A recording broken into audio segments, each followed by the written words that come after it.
Boa noite a todos, beleza? Tá ótimo, boa noite, Marcão. O Marcelo Longo falou que tá parecendo um OVNI, Marcão. Tô. É verdade. É que o Marcelo é meu amigo, eu vou deixar quieto. Eu tenho uma coisa muito importante da nossa história: o Palmeiras não tem mundial. Brincadeira. Antes de o Marcão dar a fala dele, deixa eu só falar um negócio rapidinho. Duas coisas. Primeiro, eu já dei o meu boa noite aqui pro Marcão. E segunda coisa que eu queria trazer aqui, o Thiago Barbieri, eu acho que você tem uma oportunidade gigantesca na mão aí, hein? Eu vou só soprar aqui, ó. Você tá com a oportunidade de escrever um livro desse cara, mano. Vamos sentar ali, Rui. Vamos sentar depois para fazer esse projeto. Eu acho que a gente tem que falar das boas coisas enquanto o Rui tá aqui, ó, com a gente aqui, ó. E vai durar muito mais anos, se Deus quiser. Mas acho que ia ser muito legal. Eu acho que a própria Bíblia diz, né? A quem honra, honra. Deixa eu falar uma coisa pro Gabriel. Gabriel, você já ouviu falar do Neco, né? O nosso grande, o nosso primeiro busto, 12 de outubro de 1929, lá na Fazendinha, a maior vitória nossa, 11-2 em cima do Atlético Mineiro. Foi o primeiro jogador que eu vi que recebeu um busto ainda jogando. Eu conheci ele, cara, em fevereiro de 77, olha isso. Conheci não, eu vi. Naquela época não tinha celular, não tinha nada.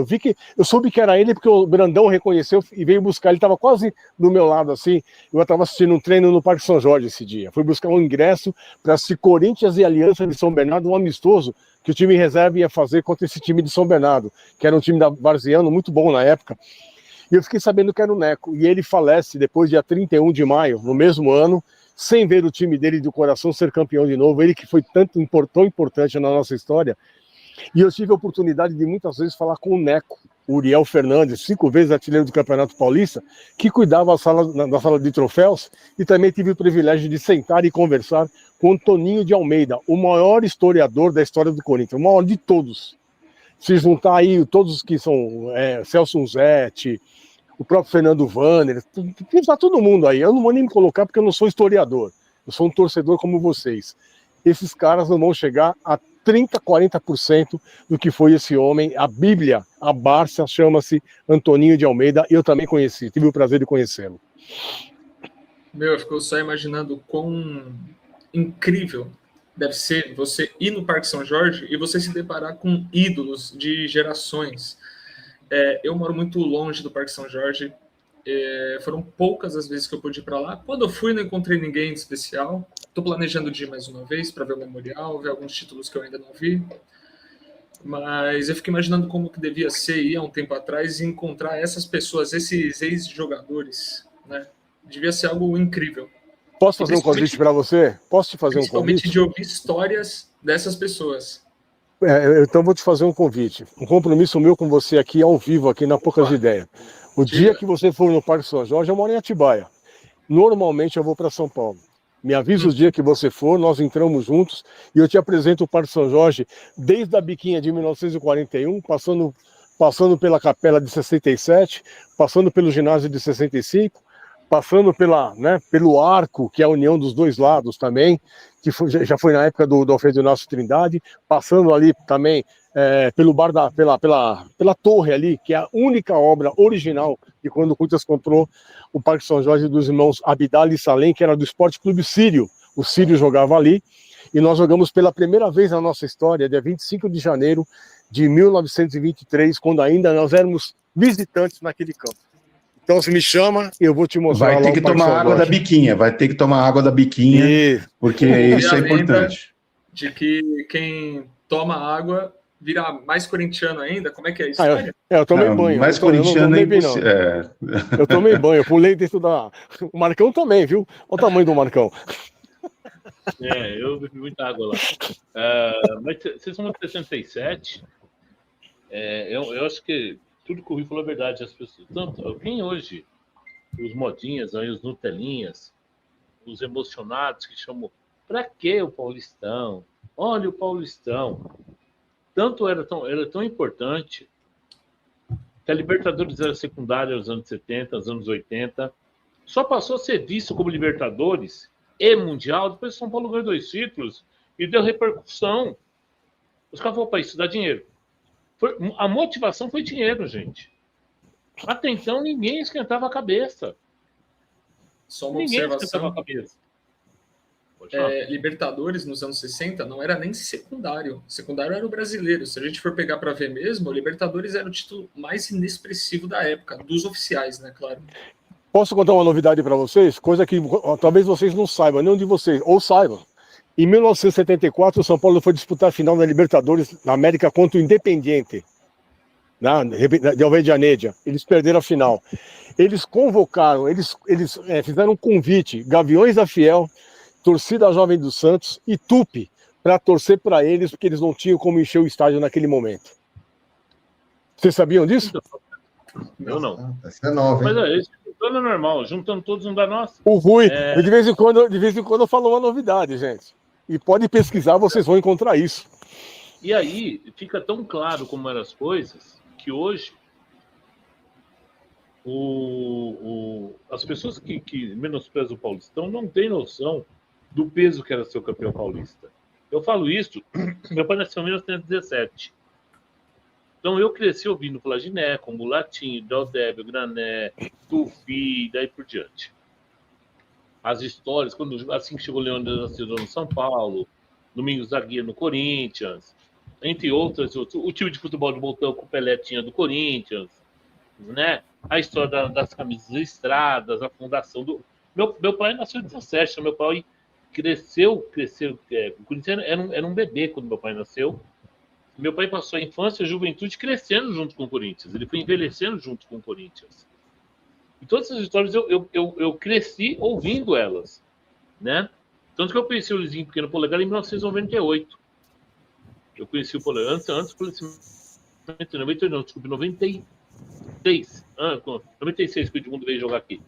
Eu conheci o seu Luizinho e eu brinquei a história que ele... O senhor deu mesmo? O senhor, verdade que o senhor amarrou, o senhor pegou, tirou a cinta pro cara, ele deu uma risada, que ele sentou na bola. E ele, você sentou na bola? Ele deu aquela risadinha sarcástica, né? Não falou nem que não, mas manteve a lenda viva. Então, assim, pra gente aquilo era um desafago. Porque você podia ganhar um mundo, mas se você não ganhasse o Paulista, a fila ia continuar. Porque naquela época, até o meados dos anos 90, a rivalidade regional, vamos falar assim, estadual, era uma coisa ferrenha. Você pode perder tudo, pode perder o brasileiro, mas se você chegar numa final de Paulista e não ganhar, o senhor não estava perdido. Por quê? Porque era a rivalidade. E em 77, né, quando o time vai entrar em campo, cara, eu olhava pro meu pai, mas o meu pai ia morrer do coração, cara. O meu pai era moreno, quase negro. Eu sou filho adotivo e eu tenho orgulho de ter sido cara para um negro. Ele estava pálido, gente. O homem estava pálido. Sabe o que é pálido? Os lábios estavam pálidos dele. Ele ali acompanhando o jogo, você via aquela agonia, aquela coisa assim de vai, o tempo passando, e aí vem o intervalo, ele agoniado. Porque o time da Ponte era um baita de um time. E quando o Basílio faz aquele gol, não foi um gol.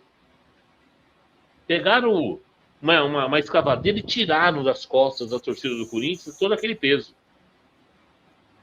Era essa a sensação, né? E... Pô, eu venho pra falar, cara. Posso morrer agora. O Corinthians é campeão. Agora eu posso morrer em paz. Você tem noção do que eu vi isso? Agora eu posso morrer em paz porque o Corinthians é campeão? O Marcão, além de toda a emoção que foi, além de toda... Você citou algo que é muito importante falar, que tem uma mística, tem uma aura, tem algo de sobrenatural naquele dia de 77, naquele título, naquele dia do Morumbi. O seu Oswaldo Brandão, o filho dele, o Marte, estava em fase terminal com câncer, né? Acho que vocês devem lembrar da história. Sim. E os jogadores falaram, olha, professor, vai lá ficar com o seu filho. A gente entra em campo. E ele falou, meu filho já perdeu a batalha, eu vou entrar para ser campeão com vocês. E ele falou, Basílio ia fazer o gol dele. Olha o tamanho do que era ser campeão pelo Corinthians. E só o Corinthians, para ver uma coisa tão louca, o Oswaldo Brandão, técnico de 54, passa 23 anos para ser campeão de novo. com o mesmo treinador. Sou o Corinthians, cara. Tem uma coisa que eu só para colocar uma parte aqui, que eu acho que eu já comentei com alguns de vocês, eu comentei aqui em algum momento também. A primeira memória que eu tenho de vida, minha primeira memória, eu tinha 3 anos de idade. A primeira coisa que eu me lembro da minha vida foi do Corinthians sendo campeão em 77, desse título paulista. Eu me lembro do meu pai, me lembro dos amigos do meu pai, do meu avô, da família toda reunida na sala, e eu sentindo toda aquela emoção ali perto deles. Para mim, aquilo, eu não tenho nenhuma recordação de antes disso de vida. Aquela foi a primeira. Assim começou as minhas memórias. As minhas memórias começam a partir dali com esse título de 77. Então, todo mundo, e eu estou falando isso porque todo mundo tem uma história de mística, todo mundo tem uma história com esse título, né? Todo corintiano tem alguma coisa para se lembrar, para falar, né? Porque aquilo realmente foi uma das coisas mais importantes e emblemáticas do futebol mundial. Porque, assim, se o Corinthians não ganha em 77, o Rui pode até falar melhor do que eu sobre isso, talvez todo o restante, até hoje, poderia ter sido totalmente diferente. 77 é uma virada, é uma guinada na história do Corinthians. Literalmente é uma libertação. Você concorda, Rui? Se não ganha 77, a pressão seria uma coisa assim... eu duvido que algum jogador ia conseguir aguentar a pressão. Nós já tínhamos perdido vários jogadores, né? Em 74 nós já perdemos quando nós perdemos a final com 20 anos. O Rivelino, eu vou dar um testemunho para vocês puro. Em agosto de 2024 eu estive na casa do Rivelino. Eu já falei isso para vocês. Eu fui buscar 3 camisas lá. Eu não era para ir na casa dele. Eu fui no restaurante do filho dele. O filho dele não estava, o Rodrigo. Falou, Rui, é o seguinte, eu não estou aí, mas vamos fazer o seguinte, vai lá no meu pai, que ele quer tirar uma foto com você, pega uma caneta, marca o endereço aí, põe no seu Waze aí, pega a senha, entra lá no portão, põe o carro lá e vai falar com meu pai. Foi o que eu fiz. Sabe o que ele me falou, Marcão?